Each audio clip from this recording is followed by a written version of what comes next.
मेरा नाम सोनिया है। मैं गरीब फैमिली से बिलोंग करती थी। मेरे पापा एक मामूली से मजदूर थे। एक ऐसे मजदूर जो गांव में खेतीबाड़ी किया करते थे। हम उत्तर प्रदेश के एक छोटे से गांव में रहते थे। हमारा गांव बहुत पुराना था और हमारे गांव में ज़्यादातर पुरानी सोच रखने वाले लोग ही रहा करते थे। मैं बहुत खुश थी क्योंकि मेरे माता पिता बहुत अच्छे थे। मैं उनकी इकलौती बेटी थी। मैंने बचपन से ही देखा था कि वह मुझसे बहुत प्यार करते थे। इतना प्यार कि मेरी खुशी की खातिर मेरे गरीब पिता ने सब कुछ किया था। और मेरी माँ जो हमेशा मेरे लिए प्रार्थना करती रहती थी, हमेशा मुझे अच्छी बातें सिखाया करती थी। उन्होंने मेरा बहुत ख्याल रखा था। दोस्तों, आप सभी का फिर से स्वागत करता हूं सुखदीप की आवाज़ में। दोस्तों, आप इस चैनल पर नए हैं तो चैनल को सब्सक्राइब करें और आप इस वीडियो को अंत तक जरूर सुने ताकि वीडियो का नज़ारा आप सबको मिल सके। चलिए दोस्तों, कहानी को फिर से शुरू करते हैं। मेरे माता पिता का कहना था कि हमारी बेटी ही हमारा बेटा भी है। यह भले ही हमारी बेटी है, लेकिन हम इसकी परवरिश बिल्कुल बेटों की तरह करेंगे। हमारे गांव में लड़कियों के घर से निकलने पर रोक टोक होती थी, मगर मेरे माता पिता ने कभी मुझ पर किसी तरह की रोक टोक नहीं करी थी। मुझे मेरी मर्जी के मुताबिक कपड़े पहनाए जाते थे। जिस काम में मुझे खुशी मिलती थी वही काम लोग किया करते थे। मेरे घर के आसपास में बहुत सारे ऐसे घर थे जहाँ के बच्चे शिक्षित नहीं थे, लेकिन मेरे पापा ने मुझसे पढ़ाया लिखाया था। उन्होंने मेरा अच्छे स्कूल में एडमिशन करवाया था। भले ही वह कम कमाते थे, मगर उन्होंने मुझे शिक्षा दिलवाने के लिए बहुत कुछ किया। मेरे पापा मुझे आईपीएस ऑफिसर बनाना चाहते थे। मेरे पापा की शुरू से ही चाह थी कि उनकी एक बेटी हो, और पापा की शुरू से जब भगवान ने मुझे उनको सौंप दिया तो उनका यही सपना था कि उनकी बेटी कामयाब बने, एक आईपीएस ऑफिसर बने और दुनिया में अपना नाम कायम करे। मेरे पापा ऐसे व्यक्ति बिल्कुल ही नहीं थे जो अपनी बेटी पर रोक टोक करते, अपनी बेटी को समाज से छुपाकर रहना सिखाते। बल्कि मेरे पापा तो ऐसे इंसान हैं जो बेटी को एडवाइस देते हैं कि अगर तुम्हारे साथ कुछ गलत होता है तो उसको खामोशी से बर्दाश्त मत करो, बल्कि लोगों को मुंह तोड़ जवाब देना सीखो। अपने परिवार के साथ मैं बहुत खुश थी। बचपन से लेकर जवान होने तक मैंने अपनी ज़िंदगी का मकसद सिर्फ आईपीएस ऑफिसर बनना ही समझा था। और जैसे ही मैं बड़ी हुई तो मैंने आईपीएस ऑफिसर बनने की तैयारी शुरू कर दी थी। लेकिन मेरे इतने समझदार पापा को ना जाने क्या हो गया था। जैसे ही मैं जवान हुई तो मेरी खूबसूरती देखकर वह बहुत डरने लगे थे। आजकल हमारे समाज में लड़कियों के साथ ऐसे अटैक, शोषण जैसे बहुत सारे मामले सामने आ रहे हैं। बस यही सब देखकर मेरे पापा डरने लगे थे और उन्हें लगता था कि उनको अपनी बेटी की शादी कर देनी चाहिए। इसलिए पापा ने मेरी शादी की बात निकाल दी थी। जब मुझे पता चला कि पापा तो मुझे आईपीएस ऑफिसर बनाना चाहते हैं, लेकिन अब उनका फैसला बदल गया है। भला वह अपना फैसला कैसे बदल सकते हैं? कैसे वह अपनी बेटी का और अपना सपना तोड़ सकते हैं? मैंने पापा से इस बारे में बात की तो पापा कहने लगे कि बेटा, मुझे बहुत डर लगता है। तुम्हें नहीं पता, आजकल लेडीज पुलिस कांस्टेबल को भी यह दरिंदे हैवानियत के हवाले कर देते हैं। मुझे सबसे ज़्यादा तुम्हारी फिक्र रहती है। मैं चाहता हूँ कि तुम्हारी शादी हो जाए। भगवान करे तुम्हें ऐसा पति मिले जो शादी के बाद भी तुम्हारी पढ़ाई जारी रखे। हो सकता है कि तुम्हारा पति तुम्हारा सपना पूरा कर दे। पापा बड़े उदासी भरे शब्दों में यह बात कह रहे थे। मैंने पापा को उनकी बातों का जवाब दिया। मैंने कहा, पापा, मेरे आईपीएस ऑफिसर बनने का सपना आपने और मैंने देखा था, मेरे पति ने नहीं, तो फिर वह मेरा सपना क्यों करेगा? और मान लीजिए मुझे अच्छा पति मिल भी गया तो जरूरी तो नहीं कि शादी के बाद वह वही करेगा जैसा मैं कहूँगी। मैंने कहा, पापा आप प्लीज़ ऐसा मत कीजिए। पापा कहने लगे, बेटा, सारी जिंदगी मैंने वही किया है जो तुमने कहा है, मगर अब मैं अपनी जवान छोटी है बेटी से डरने लगा हूँ। मैं तुम्हारे आगे हाथ जोड़ता हूँ। हमारे गांव में भी बहुत सारी ऐसी घटनाएं हो चुकी हैं जिसमें लड़कियों के साथ बहुत बुरा दुर्व्यवहार हुआ है। मैंने कहा, लेकिन पापा, आपने तो मुझसे हमेशा सक्षम रहना सिखाया है, तो फिर आज आप क्यों घबरा रहे हो? पापा कहने लगे कि नहीं बेटा, मैं बस तुम्हारी शादी करना चाहता हूँ। बचपन से लेकर अब तक मैंने तुम्हारी परवरिश बड़ी मुश्किल से की है, गांव वालों की ढेर सारी बातें सुनी है, लेकिन अगर तुम्हें कुछ हो गया या तुम्हारे साथ कुछ हो गया तो शायद मैं किसी को मुंह दिखाने के लायक भी नहीं रहूँगा। लोग यही कहेंगे कि सारी जिंदगी अपनी बेटी को बहुत छूट दी और यह सब उसी छूट का नतीजा है। मैं अपने पापा को कितना ही समझाने की कोशिश कर रही थी, मगर ना जाने उन्हें क्या हो गया था। मैंने मम्मी को भी मनाने की कोशिश करी, लेकिन मम्मी कभी यह कहना था कि जो तुम्हारे पापा का फैसला होगा वही मेरा फैसला होगा। अब मैं भी शादी करने पर मजबूर हो गई थी। मेरे मम्मी पापा मेरे लिए रिश्ता तलाश करना शुरू कर दिया था। काफ़ी समय तक तो पापा को मेरे मेल का कोई भी लड़का नहीं मिला था, लेकिन कुछ समय के बाद मेरे कुछ रिश्तेदारों के जरिए मेरे मम्मी पापा को एक लड़के के बारे में पता चल गया था। उन्होंने बताया था कि हमारी सोनिया के लिए एक रिश्ता है। वो लड़का सरकारी स्कूल में पढ़ाता है। लड़का अच्छा कमाता है। पड़ोस के गांव में उनका बहुत ही बड़ा घर है। यहाँ तक कि पूरे गांव में उनकी बहुत इज्जत है। लड़का पढ़ा लिखा है, इसलिए हमें वही लड़का हमारी सोनिया के लिए समझ में आया था। आप एक बार लड़के पर नज़र डाल तो देखिए, बहुत ही अच्छा है। आपको पहली नज़र में ही पसंद आ जाएगा। मेरे मम्मी पापा ने आपस में सोच विचार किया और कुछ दिनों के बाद वो उस लड़के को देखने के लिए चले गए थे। जब वह लड़के से मिले और उसके परिवार वालों से मिले तो उन्हें लड़का और उसका परिवार बहुत पसंद आ गया था और हर हाल में उन्हें यह रिश्ता मेरे लिए बहुत अच्छा लगा था। लड़के वालों ने भी हमारे गांव आकर बहुत से पसंद कर लिया था।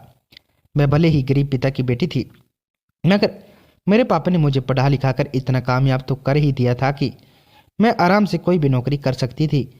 और अभी भी मैंने अपने आईपीएस की पढ़ाई जारी रखी थी। यह फैसला तो पापा पर डिपेंड था कि अगर शादी के बाद मेरे पति ने मुझे पढ़ने नहीं दिया तो मैं अपनी पढ़ाई रोक दूंगी, और अगर मेरे पति ने मुझे पढ़ने की परमिशन दी तो शायद मैं एक आईपीएस ऑफिसर बन सकती हूँ। मेरा रिश्ता सोहन नाम के उस लड़के के साथ तय हो गया था, लेकिन हम दोनों के रिश्ते में एक बहुत ही बड़ी दिक्कत आ रही थी। वही यह दिक्कत थी कि लड़के को दहेज में पूरे 1 करोड़ रुपए नकद चाहिए थे और दहेज का सारा सामान भी ब्रांडेड चाहिए था। यह सब सुनकर तो हमारे होश उड़ गए थे और मेरी मम्मी पापा तो सोच विचार में पड़ गए थे, क्योंकि मेरे पापा का इतना बजट नहीं था। हम तो गरीब लोग थे और वह लोग हमारे बजट से ज़्यादा बातें कर रहे थे। ना तो मेरे पापा 2 करोड़ रुपये उनको दे सकते थे और ना ही ब्रांडेड दहेज उनको दे सकते थे। मेरे पापा को तो मामूली सा दहेज देने का इरादा था। ऊपर से उन लोगों की इतनी हैवी डिमांड सुनकर मेरे पापा के होश उड़ गए थे। फिर भी हमारे जो रिश्तेदार बीच में पड़े हुए थे, उन्होंने मेरे ससुराल वालों से आपस में मिलजुल कर बात करने की कोशिश करी। फिलहाल दोनों परिवारों के बीच बात तो बन गई थी, मगर मुझसे इतनी ऊंची ऊंची उनके डिमांड के बारे में मेरे मम्मी पापा ने छुपाया था। वो लोग मेरे सामने यह बात नहीं आने देना चाहते थे कि मेरे ससुराल वाले मेरे पापा से कैश और ब्रांडेड सामान की उम्मीद कर रहे हैं। पापा बहुत अच्छे से जानते थे कि उनकी बेटी बहुत गुस्से वाली है और अगर उसके सामने यह बात आई तो वह फौरन ही इस रिश्ते से इनकार कर देगी। मैंने तो अपने घर वालों की मर्जी पर ही अपना सर झुका दिया था। जैसे मेरे माता पिता चाहते थे मैं वैसे करने के लिए तैयार थी। पापा ने सोहन के घर वालों से बात की थी कि ब्रांडेड सामान तो हम अपनी बेटी को दहेज में देंगे ही, मगर 2 करोड़ का बंदोबस्त मुझ जैसे गरीब इंसान से कहाँ हो सकता है। जिस बात पर सोहन के पापा और उसके बड़े भाई भड़क उठे थे। उन्होंने कहा था कि अगर आपने हमारी डिमांड पूरी नहीं की तो यह रिश्ता नहीं होगा। हमारा बेटा पढ़ा लिखा है, हमारी बेटे के लिए तो रिश्ते की लाइन लगी हुई है। हम चाहें तो अपने बेटे की शादी किसी और अमीर घर में और खूबसूरत लड़की से भी करवा सकते हैं, मगर हमें आपकी बेटी पसंद आ गई है। आप शरीफ लोग लगते हैं, लेकिन हमें यह नहीं पता था कि शरीफ लोग हमारी भी शराफत का फ़ायदा उठाएंगे। हमें खाली बेटी देकर ही खुश करना चाहते हैं। आजकल खाली बेटी देने से कौन खुश होता है। आखिरकार हमने अपने बेटे को शहर भेजकर पढ़ाई करवाई है। वह सरकारी स्कूल में एक अच्छे पद पर नौकरी करता है। उसकी तनख्वाह भी अच्छी है, तो क्या उसके ससुराल वाले उसके आगे कारोबार के लिए उसे 2 करोड़ कैश नहीं दे सकते। वैसे भी सारी जिंदगी आपकी बेटी ही तो हमारे बेटे की कमाई पर ऐश करेगी, उस पर हमारा क्या फ़ायदा होगा। हम तो आपकी बेटी के फ़ायदे के लिए ही यह बात कह रहे हैं। उनकी इतनी बात सुनने के बाद फिर मेरे पापा ने कहा था कि मैं पैसों का कहीं से भी बंदोबस्त करने की कोशिश करता हूँ। सोहन जैसे तो जिद पड़ गया था।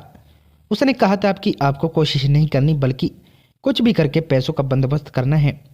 लेकिन सोहन मुझ जैसी लड़की को छोड़ना भी नहीं चाहता था, क्योंकि मुझ जैसी होनहार और खूबसूरत लड़की उसे कभी नहीं मिल सकती थी। मैं आईपीएस ऑफिसर बनने की तैयारी कर रही थी, तो कुछ समय बाद मैं एक आईपीएस ऑफिसर बन भी जाती, और अगर मैं ऑफिसर बन जाती तो मेरी सैलरी भी अच्छी होगी। मैं अकेली ही अच्छा कमाने लगूंगी। यह सब तो सोहन के परिवार वाले सोचने लगे थे। इसी तरह मैंने मैनेज करके भी शादी का बंदोबस्त कर लिया जाए।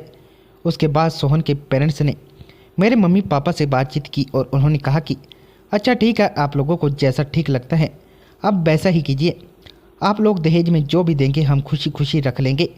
इसके बाद मेरी और सोहन की शादी की डेट फिक्स हो गई थी। लेकिन मेरे पापा इस शादी के लिए बहुत परेशान थे।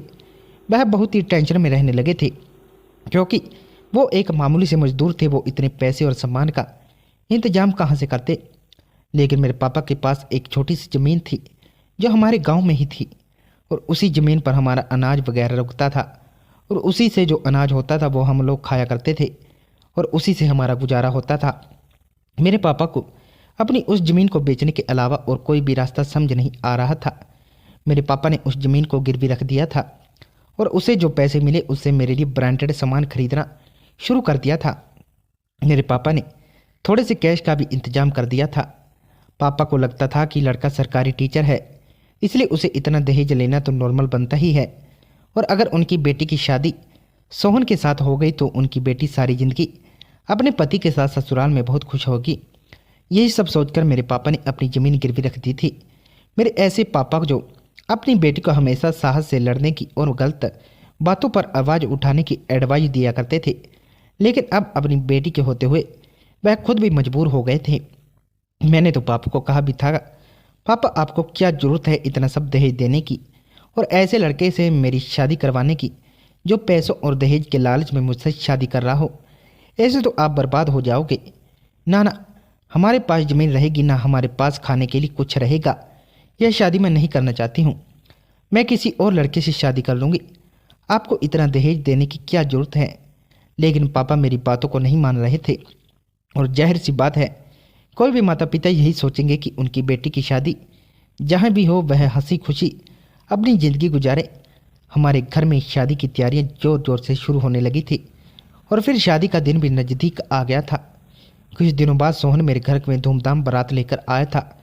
सब कुछ बिल्कुल ठीक चल रहा था। लेकिन जैसे ही दूल्हे के मंडप में बैठने का समय हुआ तब मेरे होने वाले पति ने मेरे पापा से कहा कि अभी अपनी बेटी को यहाँ मत बुलाना। मैं आपकी बेटी की मांग में सिंदूर बाद में भरूं, पहले मुझे रकम के पूरे 2 करोड़ और सारा सामान देखना है कि आपने ब्रांडेड सामान दिया है या फिर हमें लोकल सामान देने का इरादा है और मैं रकम के पैसों पर भी एक बार नज़र डालना चाहता हूँ। यह बात सुनकर तो मेरे मम्मी पापा का चेहरा उदास हो गया था, लेकिन फिर भी पापा ने दहेज का सारा ही सामान मेरे ससुराल वालों को दिखा दिया था। मगर 2 करोड़ रुपए की रकम का इंतजाम पापा कर सके थे। उन्होंने 2 लाख का इंतजाम तो कर दिया था। 2 लाख उन्होंने उनको दिए थे। सामान तो मेरे ससुराल वालों की और पति की समझ में आ गया था, मगर पैसों का बंदोबस्त ना होने पर मेरा होने वाला पति खुश नहीं था। वह सारे मेहमानों के सामने बहुत ज़्यादा गुस्सा करने लगा था और कहने लगा कि आप लोगों से मैंने पूरे 2 करोड़ रुपए की रकम को कहा था और आप लोग यह मुझे 50 लाख क्यों दे रहे हो। इतने कम पैसों से भला मेरा कैसे गुजारा हो सकता है। मम्मी पापा को तो सारे मेहमानों के सामने अपनी बेइज्जती का सामना करना पड़ रहा था। वो लोग उसे भरोसा दिला रहे थे कि शादी के बाद हम बाकी के पैसों का भी बंदोबस्त कर लेंगे, मगर सोहन का गुस्सा बढ़ता जा रहा था और उसके इस गुस्से से उसका बड़ा भाई भी उसका साथ दे रहा था। उसके माता पिता भी लगातार गुस्सा हो रहे थे, मगर इस समय उन्होंने शांत रहना ही ज़्यादा बेहतर समझा। उन्होंने अपने बेटे को भी समझाने की कोशिश की कि बेटा इस समय शांत हो जाओ, लेकिन सोहन तो अपने माता पिता के साथ शांत होने का इशारा समझ नहीं रहा था। उसके माता पिता का मकसद था कि जब बहू घर में आ जाएगी तो आईपीएस ऑफिसर बन जाएगी और ऑफिसर बनने के बाद उसे अच्छी खासी सैलरी भी मिला करेगी और उसका रुतबा भी अलग होगा। लेकिन सोहन का कहना था कि जब तक मुझे 2 करोड़ रुपए की पूरी रकम नहीं मिल जाती तब तक मैं उनकी बेटी से शादी नहीं करूँगा। अब मामला ज़्यादा बिगड़ने लगा था। शादी का माहौल था, काफ़ी सारे लोग इकट्ठा हो गए थे। सभी लोग परेशान हो गए थे, जबकि मैं उस समय कमरे में बैठी दुल्हन की तरह सज रही थी। मुझे नहीं पता था कि बाहर क्या हो रहा है। मैं तो इंतज़ार कर रही थी कि अब मुझे मंडप के जाने के लिए बुलाया जाएगा। पापा ने सोहन से कहा था कि बेटा जितना मुझसे हो सका मैंने कर दिया, मगर इससे ज़्यादा मैं तुम्हारे लिए कुछ नहीं कर सकता। और बात सिर्फ सामान और पैसों की नहीं है, तुम हमारी बेटी को भी तो लेकर जा रहे हो। हमारी बेटी पढ़ी लिखी और वह एक दिन आईपीएस ऑफिसर जरूर बनेगी, क्योंकि वह आईपीएस ऑफिसर बनने की तैयारी कर रही है। इस बात का भी तो तुम ध्यान रखो। लेकिन सोहन फिर मेरे पापा की बात मानने के लिए तैयार नहीं था। सारे ही लोग यह तमाशा देख रहे थे। बारात की तरफ से मेहमान और हमारी हमारी तरफ के मेहमान भी सोहन को समझाने की कोशिश कर रहे थे, लेकिन वह तो किसी बात पर नहीं सुन रहा था। उसके मम्मी पापा ने तो उसे यहाँ तक कह दिया था कि बेटा जो मिल गया है वह मिल गया, अब इतना नाराज होने की क्या जरूरत है। मगर वह दोनों भाई एक सी जबान बोल रहे थे। वह अपने माता पिता की बात सुनकर भी शादी के लिए राजी नहीं था, बल्कि उसने तो गुस्से में आकर मेरे पापा के 4-5 थप्पड़ भी मार दिए थे। वह अपने आप को कहीं का दबंग समझ रहा था। मेरी मम्मी और पापा की आंखों में आंसू आ गए थे। मेरे पापा हाथ जोड़कर उसके आगे विनती कर रहे थे और कह रहे थे कि हमारी बेटी की ज़िंदगी खराब हो जाएगी। हमारी बेटी बहुत अच्छी है, इसमें भला मेरी बेटी का क्या कसूर है। बात अगर पैसों की है तो मैं कुछ महीनों में पैसों का इंतजाम करके आप लोगों को पैसे दे दूंगा। इस समय मेरे पास जो मौजूद है उसी के साथ मेरी बेटी से शादी कर लो।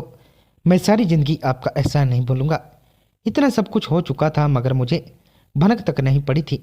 लेकिन अब हंगामा काफ़ी हद तक बढ़ गया था, इसलिए कुछ लड़कियों ने कमरे में आकर मुझे पूरी बात बता दी। और जब मैंने यह बात सुनी तो मैं बहुत परेशान हो गई थी। जब मुझे पता चला कि मेरा होने वाला पति मेरे पापा पर हाथ उठा रहा है, तब मैं तुरंत दौड़ते हुए अपने पापा के पास चली गई थी। मैं जब बाहर आई तो सोहन और उनका भाई मेरे पापा के साथ बहुत बदतमीजी कर रहे थे। मुझे पता चला कि उस बदतमीज लड़के ने मेरे पापा पर हाथ उठाया तो मुझे उस पर बहुत गुस्सा आया था। मैं तो उसके सामने डटकर खड़ी हो गई थी और मैंने कहा था कि तुम्हारी हिम्मत कैसे हुई मेरे पापा को हाथ लगाने की। मैंने तो उसे और उसके पूरे परिवार को बहुत सारी बातें सुनाई थी, जिस पर मेरे मम्मी पापा बार बार मुझे अंदर जाने के लिए कह रहे थे। लेकिन मैंने बोल दिया था कि तुम्हारी इतनी हिम्मत कैसे हुई कि तुमने मेरे पापा पर हाथ उठाया। मैं तुम्हें कभी नहीं छोड़ूंगी। मैंने कहा मुझे तुम जैसे लालची इंसान से शादी करनी चाहिए, उसके लिए मुझे कुछ भी क्यों ना करना पड़ जाए। मैंने उसी समय अपने पापा से कहा, पापा जो लड़का इतना दहेज और इतना पैसा लेकर मुझसे शादी करेगा तो इसकी क्या गारंटी है कि वह शादी के बाद मुझे खुश रखेगा। जरा सोचिए, अगर मैं शादी के बाद इसके घर में चली जाती हूँ तो हमेशा यह मुझे ताने दिया करेगा, जलील करता रहेगा, मुझे मारेगा पीटेगा, दहेज के लिए प्रताड़ित करेगा। ऐसे लड़के से शादी करने से अच्छा है कि मैं अपनी ज़िंदगी अकेले ही बिता दूँ। मेरी बात सुनकर वहाँ पर मौजूद सारे ही लोग परेशान हो गए थे। सभी लोग हैरान हो गए थे और उन लोगों को समझ नहीं आ रहा था कि अब क्या होगा। सोहन अभी भी अपनी जिद पर अड़ा हुआ था। उसका यही कहना था कि जब तक उसकी डिमांड पूरी नहीं की जाएगी तब तक वह मुझसे शादी नहीं करेगा। दोनों ही परिवारों के बीच यह हंगामा लगभग रात के 2 बजे तक चलता रहा। मैंने अपनी मम्मी पापा से कह दिया था कि आप लोगों की जिद बहुत हो गई है, अब मैं आप लोगों की एक नहीं मानूंगी। अगर यह लड़का मुझसे शादी नहीं करना चाहता है तो मैं भी इससे शादी करने के लिए बेचैन नहीं हो रही। यह यहाँ से जा सकता है। मेरी बात सुनकर सोहन को बहुत गुस्सा आया था और वह अपने पूरे परिवार के साथ और अपने बारातियों के साथ हमारे घर से वापस चला गया था। हमारे यहाँ जितने भी मेहमान मौजूद थे वह भी यहाँ से चले गए थे। इस तरह मेरी शादी नहीं हो पाई और मेरी बारात वापस चली गई थी। मेरी मम्मी पापा यह सब देखकर बहुत ज़्यादा रोए थे कि पापा ने बड़ी मुश्किल से पैसों का बंदोबस्त किया था और जब शादी करने की बारी आई तो मेरी बारात वापस चली गई थी। मैंने उनको तसल्ली दिलाई थी कि आपको तो इस बात का शुक्र मनाना चाहिए कि आपकी बेटी लालची लोगों के घर जाने से बच गई। मैं उनको तो भले ही तसल्ली दे रही थी, लेकिन मैं अंदर से टूट गई थी। मेरे पापा ने अपनी ज़मीन भी गिरवी रख दी थी और उससे आए हुए पैसों का सामान खरीद लिया था, जिस वजह से सारे सामान का भी नुकसान हो गया था। लेकिन मैं हिम्मत हारने वाली लड़कियों में से नहीं थी। मेरे पापा ने हमेशा मुझे साहसी बनाना सिखाया था। अब जब वह खुद कमज़ोर पड़ गए तो मुझे ही कुछ न कुछ करना पड़ रहा था। मैंने खुद को हौसला दिया था और फिर कुछ दिनों के बाद ही मैंने यूपीएससी की परीक्षा पास की और फिर स्टेट लेवल पर पास करने के बाद मुझे पर्सनल इंटरव्यू राउंड के लिए बुलाया गया था। उसके बाद ट्रेनिंग के लिए मुझे मसूरी, कुछ दिनों के बाद हैदराबाद भेजा गया था। सारी ही ट्रेनिंग पास करने के बाद मुझे आईपीएस ऑफिसर बनने में सफलता मिली थी। हालांकि आईपीएस ऑफिसर बनने का सफ़र मेरे लिए बहुत ही कड़ा था और मुश्किल रहा था, मगर लाख मेहनत और कोशिशों के बावजूद मैं कामयाब हो गई थी। मेरे ब्रांडेड दहेज को मेरे मम्मी पापा ने अपने गांव में ही बेच दिया था। क्योंकि हमारे गांव में उन दिनों एक लड़की की शादी थी और वह सारा सामान कम कीमत पर लड़की वालों ने खरीद लिया था। मैंने तो अपनी मम्मी पापा से बोल दिया था कि अब मुझे शादी नहीं करनी, मुझे अपना सपना पूरा करना है, क्योंकि मैं उनको समझा चुकी थी कि आप लोग देख चुके हैं ना, मेरी बात ना मानकर, इसलिए मुझे आगे पढ़ने की उन्होंने अनुमति दे दी थी। फिर यह दिन आ गया जब मैं अपना सपना पूरा कर चुकी थी। मेरे घर वाले इस खबर से बहुत खुश हुए थे कि उनकी बेटी आईपीएस ऑफिसर बन चुकी है। उस दिन मैं अपने पुराने दिनों को याद करके बहुत रोई थी, क्योंकि मुझे अपनी ज़िंदगी में बहुत सारी कड़ी मुश्किलों का सामना करना पड़ा था। शायद मैंने कभी सोचा भी नहीं था कि मुझे इतनी मुश्किलों का सामना भी करना पड़ सकता है। शायद आप लोग मेरे शब्दों से अंदाजन लगा पाएंगे, लेकिन जिस इंसान के ऊपर इतना कुछ बीत चुका होता है, वह इंसान बहुत अच्छे से समझ जाएगा कि मुझ पर क्या बीती होगी। मेरे घर वाले सोच रहे थे कि चलो अच्छा हुआ कि हमने अपनी बेटी की शादी सोहन के साथ नहीं की। मेरी कामयाबी के चर्चे अब हमारे गांव में फैले गए। गांव वाले कहते थे कि हमारे गांव की बेटी सोनिया ने अपने गांव का नाम रोशन किया है, और यह खबर अब लगभग हर न्यूज़ चैनल और अखबार के जरिए पूरे गांव में ही नहीं बल्कि हमारे पूरे प्रदेश में पहुंच चुकी थी। यहाँ तक कि ये बात सोहन के घर वालों को भी पता चल गई थी कि सोनिया आईपीएस ऑफिसर बन गई है।